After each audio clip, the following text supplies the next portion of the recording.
ಎಲ್ಲರಿಗೂ ನಮಸ್ಕಾರ. ನಾನು ಪಮ್ಮಿ. ನಮ್ಮ ಚಾನಲ್ ನೋಡ್ತಿರುವಂತಹ ಪ್ರತಿಯೊಬ್ಬರಿಗೂ ತುಂಬು ಹೃದಯದ ಸುಸ್ವಾಗತ. ದಯವಿಟ್ಟು ನಮ್ಮ ಚಾನಲ್ನ ಫಸ್ಟ್ ಟೈಮ್ ನೋಡ್ತಿರೋಂಥವ್ರು ನಮ್ಮ ಚಾನಲ್ಗೆ ಸಬ್ಸ್ಕ್ರೈಬ್ ಆಗಿ, ಹಾಗೆ ಸಬ್ಸ್ಕ್ರೈಬ್ ಆಗಿರೋರು ಸ್ಕಿಪ್ ಮಾಡದೆ ವಿಡಿಯೋನ ಪೂರ್ತಿ ನೋಡಿ ನಮಗೆ ಸಪೋರ್ಟ್ ಮಾಡಿ. ಹಾಗೆ ನಾವಿವತ್ತು ತುಂಬ ಸಿಂಪಲ್ಲು ಸಕ್ಕ ಟೇಸ್ಟಿ ಆಗಿರುವ ಹಾಗಲಕಾಯಿ ಪಲ್ಯ ಹೇಗೆ ಮಾಡೋದು ಅಂತ ನೋಡೋಣ ಬನ್ನಿ. ನಾನಿಲ್ಲಿ 3 ಹಾಗಲಕಾಯಿನ ತೊಗೊಂಡಿದ್ದೀನಿ. ಹಾಗಲಕಾಯಿನ ಒಂದು ಸಲ ನೀರಲ್ಲಿ ಹಾಗೆ ತೊಳೆದ್ಬಿಟ್ಟು ಒಳಗಡೆ ಇರುವಂತಹ ಬೀಜ ಎಲ್ಲ ತೆಗೆದುಬಿಟ್ಟಿದ್ದೀನಿ.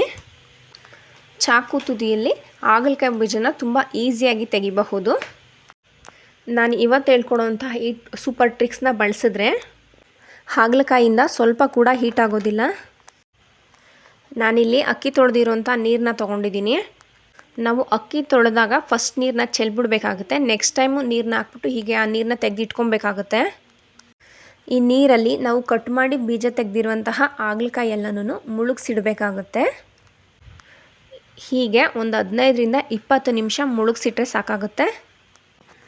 ನೋಡಿ ಇಲ್ಲಿ ಈಗ ತೋರಿಸ್ತಾ ಇದ್ದೀನಲ್ಲ, ಹೀಗೆ ಹಾಗಲಕಾಯಿ ಮೇಲೆ ಸಂಪೂರ್ಣವಾಗಿ ನೀರು ಇರಬೇಕು. ನೆಕ್ಸ್ಟ್ ನಾನು ಒಂದು ಪಾತ್ರೆನ ಇಟ್ಕೊಂಡಿದ್ದೀನಿ. ಇದು ಬಿಸಿಯಾಗಿದೆ. ಈ ಬಿಸಿಯಾಗಿರುವಂತಹ ಪಾತ್ರೆಗೆ ನಾನು ಅಕ್ಕಿ ನೀರಲ್ಲಿ ನೆನೆಸಿ ತೆಗೆದು ಕಟ್ ಮಾಡ್ಕೊಂಡಿರುವಂತಹ ಹಾಗಲಕಾಯಿನ ಹಾಕ್ಕೊತಾ ಇದ್ದೀನಿ.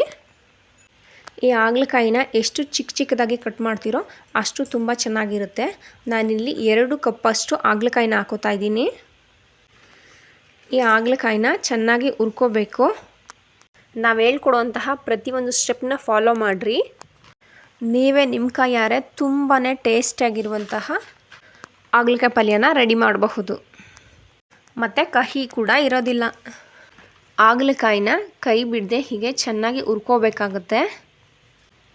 ನೋಡಿ ಇಲ್ಲಿ ತೋರಿಸ್ತಾ ಇದ್ದೀನಲ್ಲ, ಇಷ್ಟು ಕಲರ್ ಚೇಂಜ್ ಆಗುವಷ್ಟು ಹುರ್ಕೊಬೇಕು. ನೀವು ಇಷ್ಟು ಹುರಿದ್ರೆ ಸಾಕು, ಅದರಲ್ಲಿ ಸ್ವಲ್ಪ ಕೂಡ ನೀರಿನ ಅಂಶ ಇರೋದಿಲ್ಲ.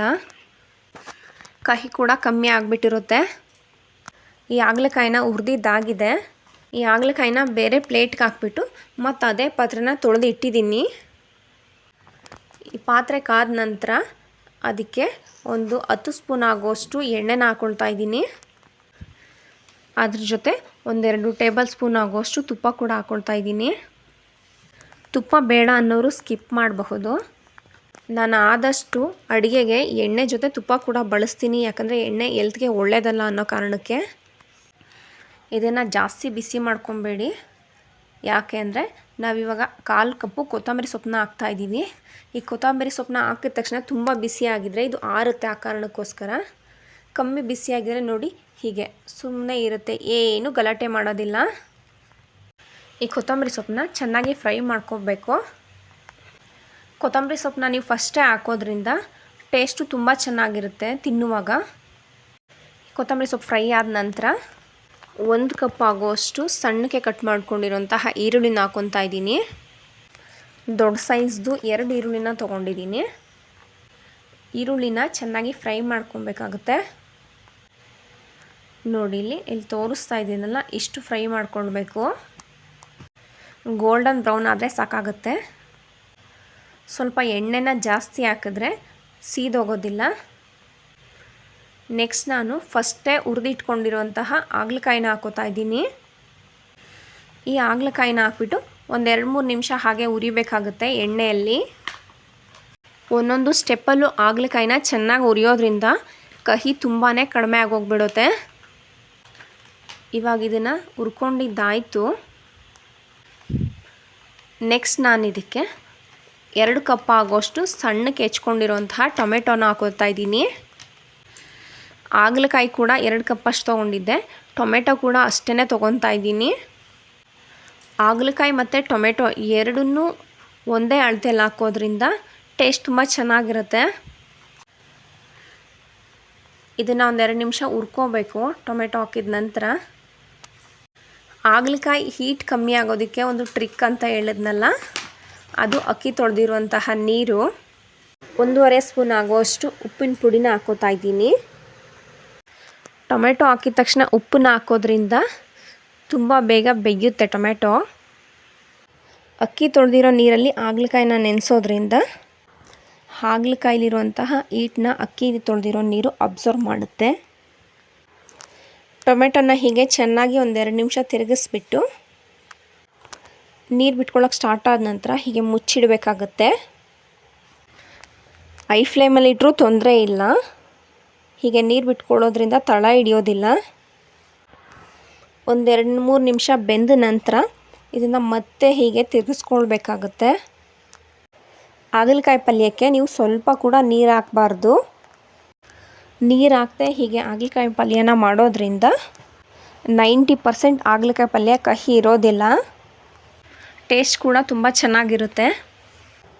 ನೆಕ್ಸ್ಟ್ ನಾನು 2.5 ಸ್ಪೂನ್ ಆಗುವಷ್ಟು ಬೇಳೆ ಸಾಂಬಾರು ಪೌಡ್ರನ್ನ ಹಾಕ್ಕೊಳ್ತಾ ಇದ್ದೀನಿ. ಬೇಳೆ ಸಾಂಬಾರು ಪೌಡ್ರು ಇಲ್ಲ ಅನ್ನೋರು MTR ಬೇಳೆ ಸಾಂಬಾರು ಪೌಡ್ರು ಕೂಡ ಬಳಸಬಹುದು. ಈ ಪಲ್ಯ ದೋಸೆ, ಚಪಾತಿ ಮತ್ತು ಅನ್ನ ಸಾಂಬಾರು ಜೊತೆ ನಂಚ್ಕೊಳ್ಳೋದಕ್ಕೆ ಹಾಗೆ ಅನ್ನಕ್ಕೆ ಕಲಿಸ್ಕೊಂಡು ತಿನ್ನೋದಕ್ಕಂತೂ ತುಂಬಾ ಚೆನ್ನಾಗಿರುತ್ತೆ. ಅನ್ನಕ್ಕೆ ಅಂತ ಮಾಡೋದಾದರೆ ಎಣ್ಣೆನ ಸ್ವಲ್ಪ ಜಾಸ್ತಿ ಹಾಕಬೇಕಾಗುತ್ತೆ. ಖಾರದ ಪುಡಿನ ಹಾಕಿದ್ಮೇಲೆ ಇದನ್ನು ಲೋ ಫ್ಲೇಮಲ್ಲೇ ಚೆನ್ನಾಗಿ ತಿರುಗಿಸ್ಕೊಳ್ಬೇಕು. ತಿರುಗಿಸಿದ ನಂತರ ಹೀಗೆ 1-2 ನಿಮಿಷ ಮುಚ್ಚಿಡಬೇಕಾಗುತ್ತೆ. 1-2 ನಿಮಿಷ ಆಗಿದೆ. ನಾನು ಮುಚ್ಚಳನ ತೆಗಿತಾ ಇದ್ದೀನಿ. ತುಂಬಾ ಘಮ ಘಮ ಅಂತ ಹಾಗಲಕಾಯಿ ಪಲ್ಯ ರೆಡಿ ಆಗ್ತಾ ಇದೆ. ಇದನ್ನು ಲೋ ಫ್ಲೇಮಲ್ಲೇ ಉರಿಬೇಕಾಗುತ್ತೆ. ಖಾರದ ಪುಡಿನ ಹಾಕಿದ ನಂತರ ಐ ಫ್ಲೇಮ್ ಆಗಿಬಿಟ್ರೆ ಬೇಗ ತಳ ಹಿಡಿದ್ಬಿಡುತ್ತೆ. ಯಾಕಂದರೆ ಖಾರದ ಪುಡಿಲಿ ಬೇಳೆ ಕಾಳುಗಳೆಲ್ಲ ಇರುತ್ತಲ್ಲ, ಹಾಗಾಗಿ ಚೆನ್ನಾಗಿ ತಿರುಗಿಸಿದ್ದಾದ ನಂತರ ಇನ್ನೊಂದು 5 ನಿಮಿಷ ಇಳಿಸ್ತೀವಿ ಅನ್ನುವಾಗ ಚೆನ್ನಾಗಿ ತೊಳೆದು ಸಣ್ಣ ಕಟ್ ಮಾಡ್ಕೊಂಡಿರುವಂತಹ ಇನ್ನು ಸ್ವಲ್ಪ ಕೊತ್ತಂಬರಿ ಸೊಪ್ಪನ್ನ ಹಾಕ್ಕೊಳ್ತಾ ಇದ್ದೀನಿ. ಇವಾಗ ಇದನ್ನು ಚೆನ್ನಾಗಿ ತಿರುಗಿಸ್ಕೊಳ್ಬೇಕು.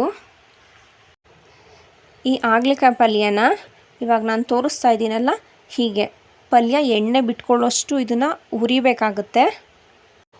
ಇವಾಗ ರೆಡಿಯಾಗಿದೆ ನೋಡಿ, ತುಂಬಾ ಅದ್ಭುತವಾಗಿರುವಂತಹ ಹಾಗಲಕಾಯಿ ಪಲ್ಯ.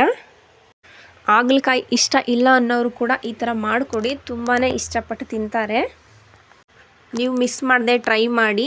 ನಿಮ್ಗೆ ಇಷ್ಟ ಆದ ನಂತರ ನನಗೆ ಕಮೆಂಟ್ ಮಾಡಿ, ಹಾಗೆ ನಮ್ಮ ಚಾನಲ್ನ ಶೇರ್ ಮಾಡಿ. Thanks for watching.